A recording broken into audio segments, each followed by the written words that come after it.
At ngayon, ito na ang pinakahihintay ko, ang maluto na ang ginto na namina ko sa ilog. Tignan natin, at sasamahan niyo ako na magbinta ng ginto. Aalamin natin kung paano ang pagbibinta ng ginto at kung magkano ang presyo nito.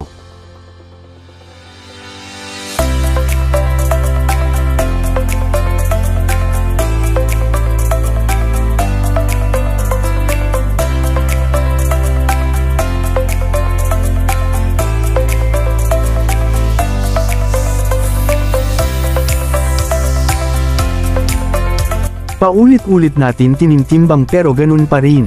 Mamaya lang ng kunti ay punta na tayo sa kung saan may bumibili ng ginto at ibibinta na natin ang ating linutong ginto.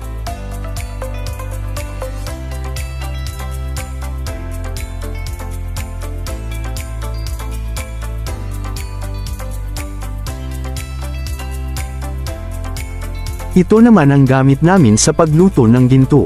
Yan ang tinatawag namin na gangi. Ang gangi ay may iba't ibang sukat nito. May mga maliliit at may malaki din. Ito naman ang blowtorch na maliit. Pwedeng mabili yan sa mga tindahan at merong din naman sa Shopee o kaya sa Lazada. Ngayon na, ito na ibibinta na natin ang ating ginto. Ibibigay na natin ang ginto sa buyer at ititimbang na niya ang ginto natin. Sana nga ay tumaas ang bisang o kaya presyo ng ginto para kahit papaano ay tumaas din ang benta natin. Ilalagay na ni Madam ang ginto sa timbangan.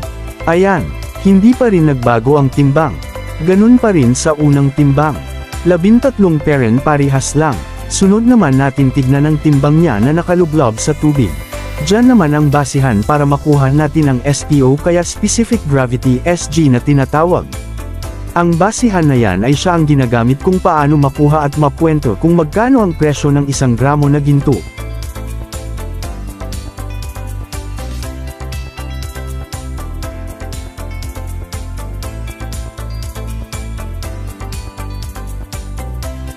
Ang presyo ng ginto natin ay binigay ni Madam ng 3,000 pesos per gram.